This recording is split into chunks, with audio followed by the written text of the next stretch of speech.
তো এর আগের 7টা ভিডিওতে আমি তোমাদের ক্লাস 10-এর যে এবিটিএ টেস্ট পেপারে 2026-এর যে পরিমিতির যে বড় প্রশ্ন অর্থাৎ 14 নম্বরের যে অঙ্কগুলো সেগুলো আমি শুরু করেছিলাম এবং সেখানে 7টা ভিডিওতে আমি টোটাল 7টা পেজ আমি করে দিয়েছিলাম।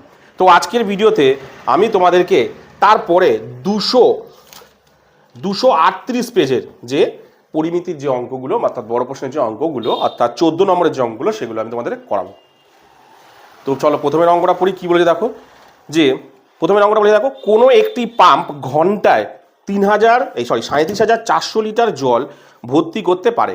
তাহলে 18 মিটার দীর্ঘ 11 মিটার প্রস্থ বিশিষ্ট আয়তাকার জলধার 17 ডেসিমিটার উচ্চতায় জল ভরার জন্য পাম্পটিকে কতক্ষণ চালাতে হবে। তো এই যে অঙ্কটা, এই অঙ্কটা আমি তোমাদের যে টেস্ট পেপারে 56 পেজের যে পরিমিতির যে অঙ্কটা অর্থাৎ 56 পেজের যে 14 নম্বরের যে পরিমিতির একের অঙ্কটা সেখানে কিন্তু আমি এই অঙ্কটা করে দিয়েছি। তো আমি আর করাচ্ছি না, তোমরা সেই 56 পেজের যে 1 নম্বরের অঙ্কটা তোমরা 14 1 নম্বরের অঙ্কটা তোমরা দেখে নিও, সেই অঙ্কটাই কিন্তু এখানে দিয়েছে। ঠিক আছে, চলো এবার আমি তোমাদেরকে 2 নম্বরের অঙ্কটা করাচ্ছি। 2 নম্বরে কি বলেছে দেখো, বলেছে 12√2 সেন্টিমিটার দৈর্ঘ্যের ব্যাস বিশিষ্ট এবং 21 মিটার লম্বা একটি লম্বা বৃত্তাকার কাঠের গুঁড়ি থেকে সবচেয়ে কম কাঠ নষ্ট করে একটি বর্গাকার প্রস্থচ্ছেদ বিশিষ্ট একটি আয়তঘনাকার কাঠের লক তৈরি করলে তাতে কতটা পরিমাণ কাঠ থাকবে এবং কতটা পরিমাণ কাঠ নষ্ট হবে, এটা তোমাকে বের করতে বলেছে। খুব ভালো অঙ্ক, ঠিক আছে। জাস্ট এবার আমি তাহলে প্রথমেই বলেছি যে পরিমিতি চ্যাপ্টার অঙ্কে কিন্তু আগে এঁকে নেবে, তাহলে ব্যাপারটা বুঝতে সুবিধা হবে। তাহলে দেখো প্রথমে কি বলেছে, আগে নর্মালভাবে বোঝাই তোমাদেরকে। বলেছে একটি লম্বা বৃত্তাকার কাঠের গুঁড়ি, সাপোজ ধরো এরকম একটা কাঠের গুঁড়ি আছে, উপরটায় জায়গাটা ধরো এরকম একটা কাঠের গুঁড়ি আছে,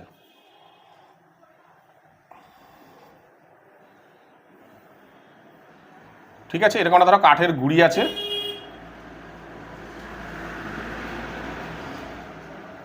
এরকম একটা কাঠের গুঁড়ি আছে, ঠিক আছে। এর ব্যাস হচ্ছে কত, এর ব্যাস হচ্ছে 12√2 অর্থাৎ পুরো ব্যাস, ঠিক আছে। এটা তো পুরোটা ব্যাস, তাহলে এটা কতটা আছে, √12√2 সেমি, ঠিক আছে। 2 সেমিতে কিন্তু আছে, ঠিক আছে, ব্যাস কিন্তু।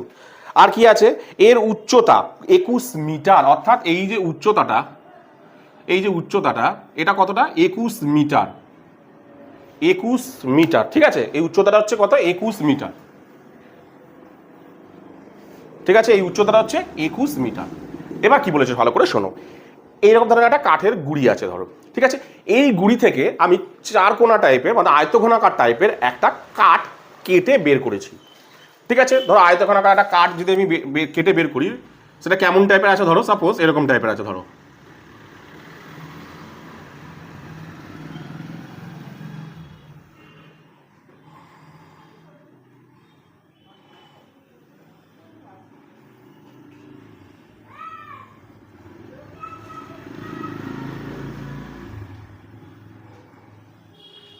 ঠিক আছে। এরকম একটা আয়তঘনাকার কাঠের টুকরো এদের থেকে কিনে, যেটা ছোট এটা বড় হয়ে গেছে, মানে আঁকাতে বোঝাচ্ছি তোমাদেরকে, ঠিক আছে। তো দেখো এরকম ধরনের একটা কাঠের গুঁড়ি আছে, ঠিক আছে। সেই গুঁড়ি থেকে এরকম ধরনের একটা আয়তঘনাকার কাঠের মানে কাঠ আমি কেটেছি।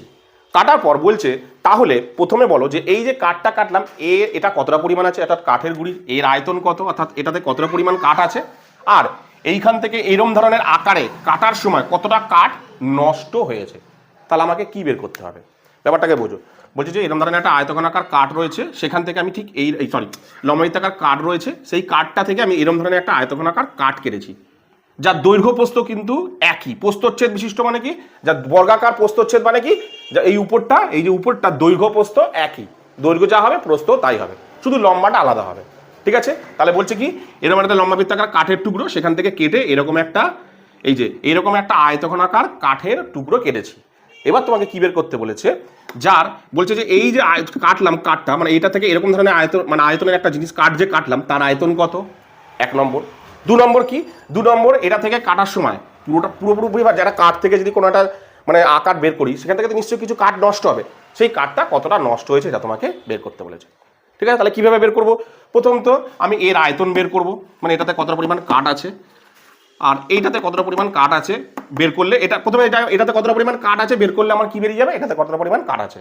আর এবারে কি করব, এইটার আয়তন আর এর আয়তন, এই দুটো আয়তনকে যদি আমি বিয়োগ করে দিই, অর্থাৎ এর আয়তন থেকে মানে এটাতে কত পরিমাণ কাট আছে এর থেকে যদি আমি একে বিয়োগ করে দিই, তাহলে কি পেয়ে যাবো, নষ্ট কাট পেয়ে যাবো।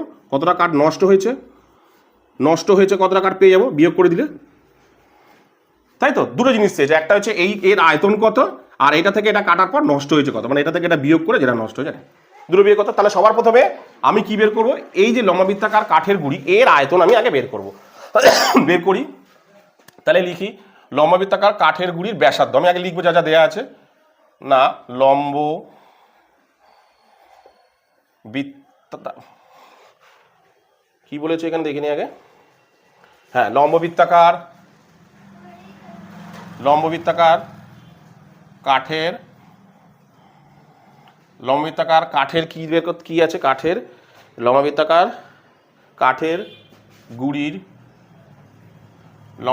কাঠের গুড়ির ব্যাসার্ধ, আমার ব্যাসার্ধ লাগবে চোঙের, তাই তো। ব্যাসার্ধ কিভাবে বের করবো, দেখেন কি দিয়েছে, ব্যাস দিয়েছে, এটা পুরোটা কি ব্যাস, তাহলে ব্যাসার্ধ কত, এর অর্ধেক হবে, 2 দিয়ে ভাগ করতে হবে, তাহলে 12√2 ডিভাইডেড বাই 2 কত বেরাচ্ছে দেখো, কাটাকুটি করলে 6√2, এত কিসে আছে, এটা কিসে আছে, এত সেমি, ঠিক আছে। আচ্ছা, লম্বাবৃত্তাকার কাঠের গুড়ির উচ্চতা কত, উচ্চতা কত দেওয়া আছে দেখো, উচ্চতা দেওয়া আছে 21 মিটার, অঙ্ক দেওয়া আছে দেখো 21 মিটার। তাহলে দেখো এর একক আলাদা, আবার এর একক আলাদা, তাহলে কি করবো, আমি এটাকে মানে উচ্চতাকে আমি কিসে নিয়ে যাবো, সেন্টিমিটারে নিয়ে যেতে গেলে কি করতে হয়, মিটার ডেসি সেমি 100 দিয়ে গুণ করতে হয়, অর্থাৎ এর সঙ্গে আমি 100 দিয়ে গুণ করব, গুণ করলে হচ্ছে 2100 সেমি, ঠিক আছে। তাহলে এই লম্ববৃত্তাকার কাঠের গুড়ির পরিমাণ কত, তাহলে লিখি লম্ববৃত্তাকার, আচ্ছা লিখে করি, লম্ববৃত্তাকার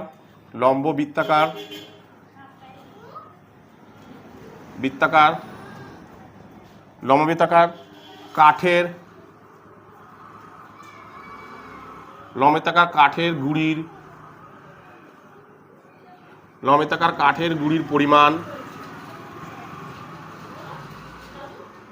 তাই তো। লম্ববৃত্তাকার কাঠের গুড়ি মানে লম্ববৃত্তাকার চোঙের আয়তনের ফর্মুলা কি আমরা জানি, যে পাই r²h, তাই তো।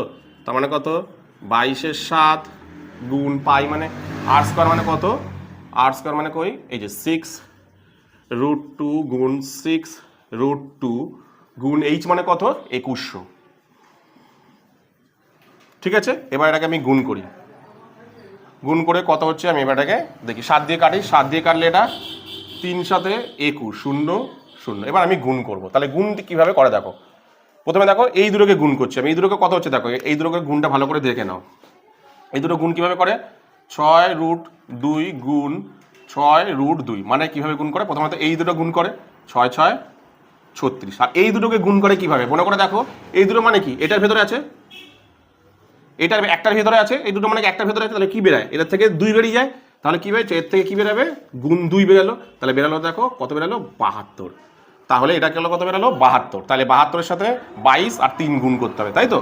তাহলে 72 গুণ 22, আচ্ছা শূন্যটা পরে দিয়ে 22 3 দিয়ে 66 করে দিই, শূন্যটা পরে বসিয়ে দেবো 66, এই যে 3-এর সঙ্গে 22 গুণ করলাম, শূন্যটা লাস্টে দুটো বসিয়ে দিলেই হবে, তাই তো, তাহলে তাড়াতাড়ি হবে, 6 2 12 2 6 7 42 43, তাহলে এটা গুণ করলে হবে একই হবে, 2 3 4, 2 3 আর 2 5, 4 আর 3 7, 4 আর 3 7 4, আর দুটো শূন্য পড়ে আছে, এই যে দুটো শূন্য, তাহলে বেরালো কত দেখো, 4 7 5 2 0 0 ঘন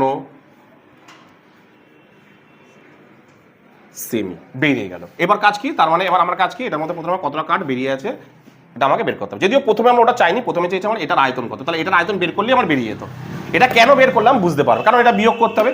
এবার আমি এর আয়তন বের করব, কিন্তু এর আয়তন বের করাটা মুশকিল হয়ে গেছে, কি দেখো এর তো কিছুই মান দেয়নি, এর মধ্যে দৈর্ঘ্য প্রস্থ উচ্চতা কিচ্ছু দিয়েছে দেয়নি, কিন্তু আমাকে বুদ্ধি করে বের করতে হবে। কিভাবে বের করবো? আমি আর একটু আঁকতে হবে, তার জন্য আর একটু এঁকে ব্যাপারটাকে আমি তোমাদেরকে বুঝাই, তাহলে তোমরা ব্যাপারটাকে বুঝতে পারবে। ঠিক আছে, আমি এই জায়গাটা আঁকছি, দেখো। তাহলে দেখো ব্যাপারটা কত সহজ হয়ে যাবে। দেখো জিনিসটাকে ভালো করে দেখো। ধরো আমি এটার থেকে এরকম আকারে কেটেছি, তাহলে এটাকে আমি না শুয়ে আঁকছি একটুখানি। যদি আমি এরকম টাইপের রাখি, ধরো কথার কথা এরকম টাইপের, ধরো এটা হচ্ছে একটা চোঙ আছে, এরকম একটা চোঙ আছে, ঠিক আছে। এইবার বলছে এর থেকে কেমন টাইপের কেটেছি, এরকম বর্গাকার প্রস্থচ্ছেদ বিশিষ্ট একটা আয়তঘনাকার টাইপের কেটেছি। তাহলে কাটলে দেখো জিনিসটা দেখো এই গোলটা টাইপের এরকম টাইপেরই হবে নিশ্চয়ই।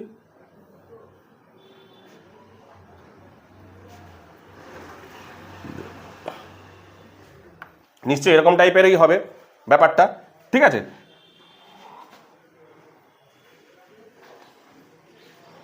একটু উপরে উঠতো এটা, যাই হোক, হ্যাঁ থাক, জয়েন করছি না, এরকম থাক, উপরটা এরকম থাক, ঠিক আছে। এরকম টাইপের ধরো কেটেছি কাঠের গুঁড়িটা, ঠিক এরকম টাইপের কিন্তু যাবে, ঠিক আছে, এরকম টাইপের যাবে। মানে এইটা হবে উপরটার সাথে, সরি এটা একটু এরকম একটু উঁচু করি, তাহলে সুবিধা হবে। এটা যাবে এর সাথে, আর এটা হবে এর সাথে, সেম ভাবে এটাও তাই হবে।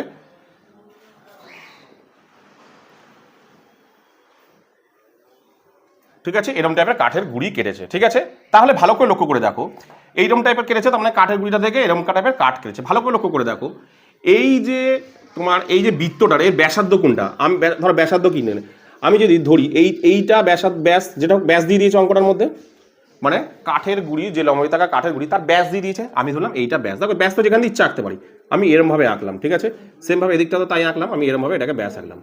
আমরা ব্যাস কাকে বলে, যে বৃত্তের কেন্দ্র বরাবর বৃত্তের এক প্রান্ত থেকে আরেক প্রান্তে যুক্তটাকেই বলা হয় ব্যাস। তো এটা ব্যাস, ভালো করে লক্ষ্য করে দাও, এটা হলো ব্যাস। একটা বড় গোল দিচ্ছি বোঝার জন্য, ঠিক আছে। এই যে ব্যাস, এই যে ব্যাস, এই যে মানে এই যে লম্বাবৃত্তাকার চোঙের এই যে ব্যাস, ভালো করে দেখো, এই যে লম্বাবৃত্তাকার চোঙ, এটা সরি লম্বাবৃত্তাকার চোঙের এই যে ব্যাস, তাই তো, নিচের যে প্রস্থচ্ছেদের ব্যাস, এই ব্যাসটা এই যে আয়তঘনাকার, এই আয়তঘনাকারের কি দেখো ভালো করে দেখো, বর্গাকার জিনিসটার কি, এটা কর্ণ না, এই এটা তো বর্গাকার টাইপের, এটা এর কি হয়েছে, এটা কর্ণ হয়েছে না। তার মানে কি, এই যে লম্বাবৃত্তাকার মানে গুড়ির ব্যাসটা হলো লম্বাবৃত্তাকার এই মানে আয়তঘনাকার কাঠের তোমার কি বলে তোমার কর্ণ, হ্যাঁ কি না? তাহলে ব্যাস কর্ণ দৈর্ঘ্য আমি পেয়ে যাব। কর্ণ থেকে আমি তাহলে কি বের করতে পারবো, বাহু বের করতে পারবো। তাহলে এই কথাটা একটু লিখে দিতে হবে, যে যেহেতু আমি লিখছি, ব্যাপারটা বুঝতে সুবিধা হবে, যেহেতু লম্ব, যেহেতু লিখতে লাগবে না, থাক, অত লিখতে লাগবে না, আমি লিখে দিচ্ছি শুধু লম্বিতাকার লম্ব বৃত্তাকার লম্বিতাকার কাঠের গুঁড়ির লম্বিতাকার কাঠের গুঁড়ির ব্যাস সমান সমান লম্বিতাকার কাঠের গুঁড়ির ব্যাস সমান সমান তোমার কাঠের লগের বা লম্বিতাকার আয়তঘন কাঠের গুঁড়ির আয়তঘনাকার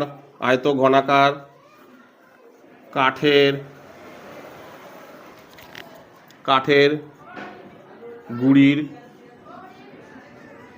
গুঁড়ির কর্ণ বলছে। লম্বিতাকার কাঠের গুঁড়ির যে ব্যাস, ওটাই তো আয়তঘনাকার কাঠের গুঁড়ির কর্ণ, তাই তো। তাহলে আয়তঘনাকার কাঠের গুঁড়ির কর্ণ কত? সুতরাং আয়তঘনাকার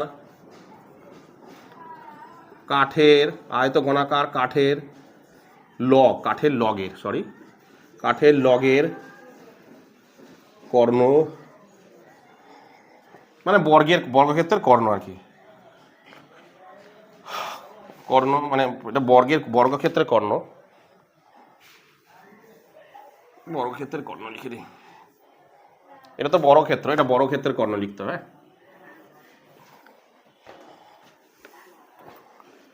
বর্গক্ষেত্রের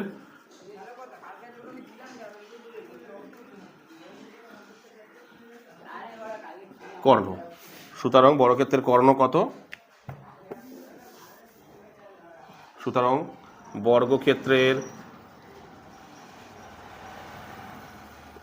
বর্গক্ষেত্রের কর্ণ কোনটা হচ্ছে, এটাই তো হচ্ছে, এই যে 12√2, 12√2 সেমি, ব্যাস। ঠিক আছে, আমরা জানি বর্গক্ষেত্রের কর্ণ থেকে বর্গক্ষেত্রের বাহু বের করা যায়। আমি কি বলেছিলাম, যখন দৈর্ঘ্য প্রস্থ কিচ্ছু দেওয়া নেই, বর্গক্ষেত্রের দৈর্ঘ্য প্রস্থ দেওয়া নেই, তাহলে বর্গক্ষেত্রের এখান থেকে দেখো বাহু বেরিয়ে যাবে। কিভাবে বেরিয়ে যাবে ভালো করে লক্ষ্য করে দেখো, বর্গক্ষেত্রের দৈর্ঘ্য যদি না দেওয়া থাকে বর্গক্ষেত্রের কর্ণ দিয়ে দিচ্ছে। বর্গক্ষেত্রের কর্ণের ফর্মুলা কি, a√2, মানে বাহু √2, তাই তো। শর্তানুসারে তাহলে লিখতে পারি, শর্তানুসারে বর্গক্ষেত্রের কর্ণের দৈর্ঘ্য কি, বর্গক্ষেত্রের কর্ণের দৈর্ঘ্য হচ্ছে বাহু √2, তাই তো। এইটা হচ্ছে বর্গক্ষেত্রের কর্ণের দৈর্ঘ্য। তার উত্তর দেখো দেয়া আছে, এই যে 12√2। তাহলে কত দাঁড়াচ্ছে, তোমার বাহুটা এদিকে থাক, তাহলে ওটা ওদিক চলে যাক, 12√2, দুইটা ওদিক চলে গেল, কাটাকুটি করো, কত বেরালো দেখো, √12 বেরালো, 12 সেমি, ব্যাস। বর্গক্ষেত্রের কর্ণ এটা কত বেরিয়ে গেলো দেখো, বাহু সব কটা বাহু কত, 12।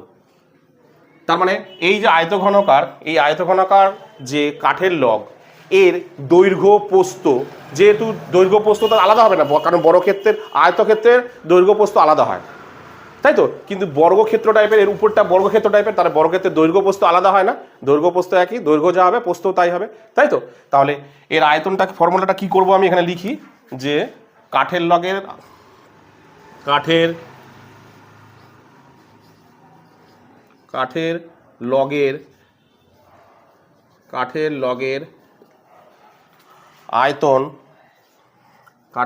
আয়তন কত হচ্ছে, ফর্মুলা কি, দৈর্ঘ্য গুণ প্রস্থ গুণ উচ্চতা। দৈর্ঘ্য কত, 12, প্রস্থ তাই হবে। আমি বললাম যে দৈর্ঘ্য প্রস্থ আলাদা কিচ্ছু হবে না, কারণ দৈর্ঘ্য উপরটা হচ্ছে বর্গাকার টাইপের, তাহলে দৈর্ঘ্য যা হবে প্রস্থও তাই। দৈর্ঘ্য প্রস্থ তো একটা বর্গাকার টাইপের যদি জমি হয়, তার দৈর্ঘ্য প্রস্থ আলাদা হয়, তার দৈর্ঘ্য হয় একই, প্রস্থ হয়, ঠিক আছে। আচ্ছা, এই যেহেতু আয়তঘনকার, এটা হচ্ছে এইচ, এখানে দৈর্ঘ্য প্রস্থ একই, সবই 12, কিন্তু উচ্চতাটা আলাদা। তাহলে উচ্চতাটা আমি জানি না কত, উচ্চতাটা আমি ধরে নিলাম, উচ্চতাটা এইটাই হবে, উচ্চতাটা এইটাই হবে। আচ্ছা, লিখে দিয়ে করি তাহলে তোমাদের বুঝতে সুবিধা হবে, নাহলে অসুবিধা হবে। এখানে জায়গা ধরবে না, আমাকে এটা মুছতে হবে, আমি এটা মুছছি। হ্যাঁ, এবার তাহলে উচ্চতাটা কত দেখো, এখানে 21, আর এটা আমি এখানে মুছে দিলাম,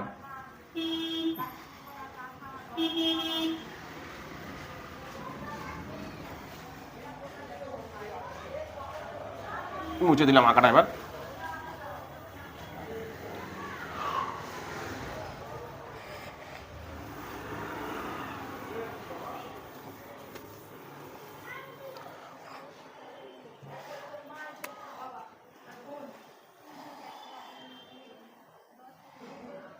ঠিক আছে, তাহলে লিখি, কাঠের আয়তঘনাকার কাঠের লগের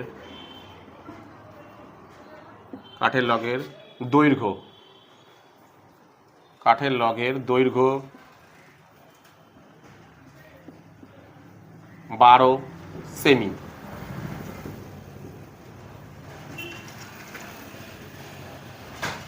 এখানে জায়গা তো বেরিয়ে যাচ্ছে, নিচেই লিখি দৈর্ঘ্যটা, দৈর্ঘ্য 12 সেমি, প্রস্থ 12 সেমি, আর উচ্চতাটা কত, উচ্চতা লম্বের থাকা কাঠের গুড়ির যা উচ্চতা, এরও তো উচ্চতা তাই হবে, উচ্চতাটা তো কোনো গন্ডগোল হবে না, হাইট তো একই থাকবে, শুধু সাইডগুলো একটু বাদ চলে যাবে। তাহলে উচ্চতা যা আছে তাই থাকবে, 2100 সেমি। উচ্চতা কিন্তু চেঞ্জ হবে না, কারণ আমি একটু দেখাই, এখান থেকে আমি এটা কেটে নিচ্ছি, এটা যখন কাটবো উচ্চতাটা একই, শুধু সাইডগুলো হয়তো বাদ চলে যাবে, এই সাইডগুলো এরকম টাইপের হচ্ছে, কথা বলছি, এই সাইডগুলো হয়তো বাদ চলে যাবে, কিন্তু উচ্চতাটা একই থাকবে, তাহলে এটা এইচই হবে, এইচটা উচ্চতা 21 হবে, ব্যাস। তাহলে ফর্মুলা কি, আয়তঘনকের ফর্মুলা, তাহলে কাঠের লগের পরিমাণ কত হচ্ছে, কাঠের লগের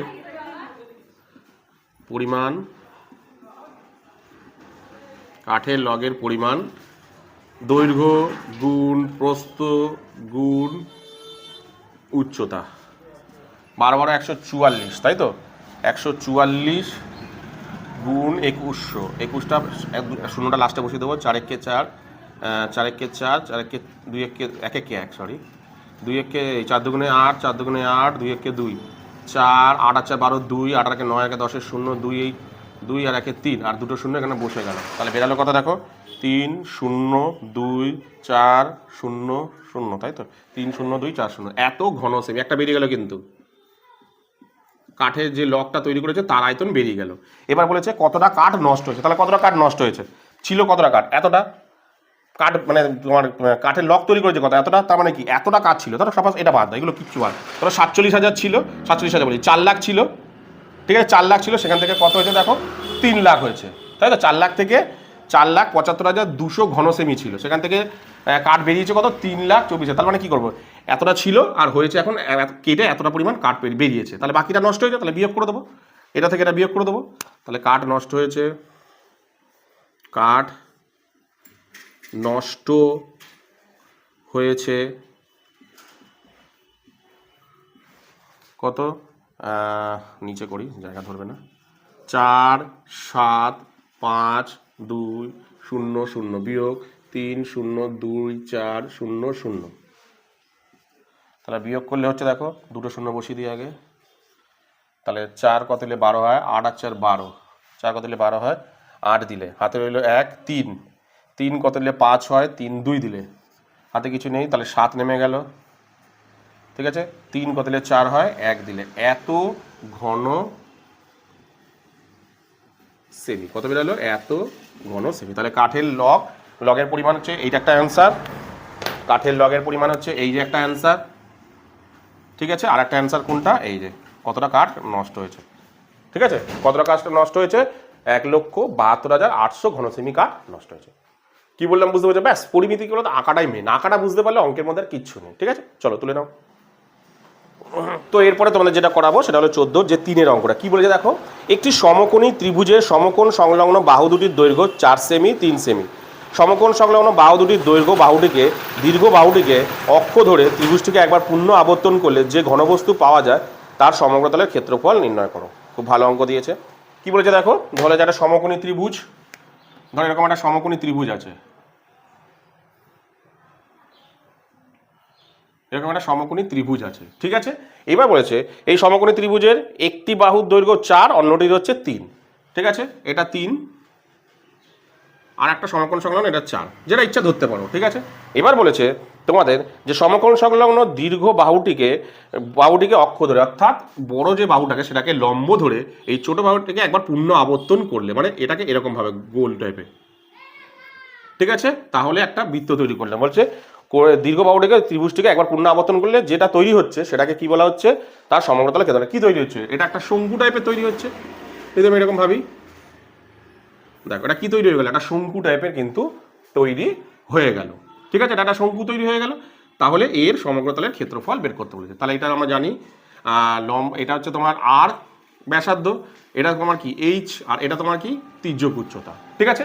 তাহলে সমগ্রতলের ক্ষেত্রফলের ফর্মুলাটা কি? সমগ্রতলের ক্ষেত্রফলের ফর্মুলা হচ্ছে, বের করতে বলেছে কি, পাই আর আর প্লাস এল। কিন্তু এখানে দেখো এল দেয়া নেই, তাহলে এল তোমাকে বের করে নিতে হবে একদম সহজভাবে। এল কি কি দেয়া আছে আগে দেখে নি না। শঙ্কুর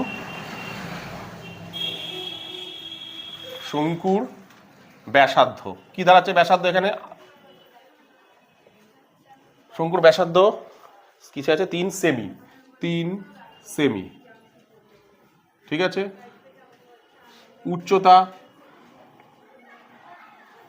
উচ্চতা কত? উচ্চতা হচ্ছে 4 সেমি, ঠিক আছে? আর তোমার ইয়ে দেয়া নেই, তির্যক উচ্চতা ধরে নিলাম, ধরি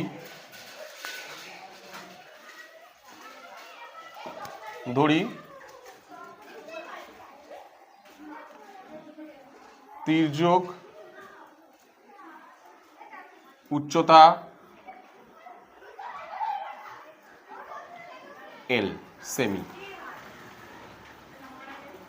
ঠিক আছে? তাহলে শঙ্কুর কয়েকটা ফর্মুলা আছে, মনে করে দেখো। আমাকে এল তো দেয়া নেই, তাহলে এল আমাকে বের করতে হবে। তাহলে মনে করে দেখো পিথাগোরাসের সূত্র অনুযায়ী কি ছিল, অতিভুজ স্কোয়ার সমান সমান লম্ব স্কোয়ার প্লাস ভূমি স্কোয়ার, মানে এল স্কোয়ার সমান সমান এইচ স্কোয়ার প্লাস আর স্কোয়ার, তাই তো? তার মানে কী দাঁড়াচ্ছে এল স্কোয়ার, এল তো দেয়া নেই, এইচ এইচ এইচ 4 স্কোয়ার, আর আর 3, এল স্কোয়ার সমান সমান 4 4 16 plus 3 3 K 9, L equal to L square equal to 25, তাহলে 25-এর বর্গ তোমরা জানো বর্গমূল কত হয় 5, ঠিক আছে? 25-এর বর্গমূল কত হয় 5, বেরিয়ে গেল, এর কত বেরোলো 5 বেরিয়ে গেল। তাহলে মানে কি বললাম তির্যক উচ্চতা কিন্তু আমি পেয়ে গেলাম। এবার আমাকে অঙ্কের মধ্যে কি বলেছে সমগ্র তলের ক্ষেত্রফল, ব্যাস বের করে দাও।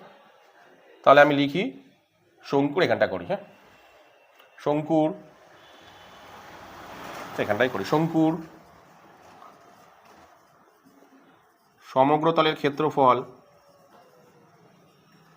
সমগ্র তলের ক্ষেত্রফল ফর্মুলা কি বললাম পাই আর ব্র্যাকেটের ভেতরে আর প্লাস এল, 22/7 গুণ 22/7 গুণ আর আর আর কত 3, ব্র্যাকেটের ভেতরে 3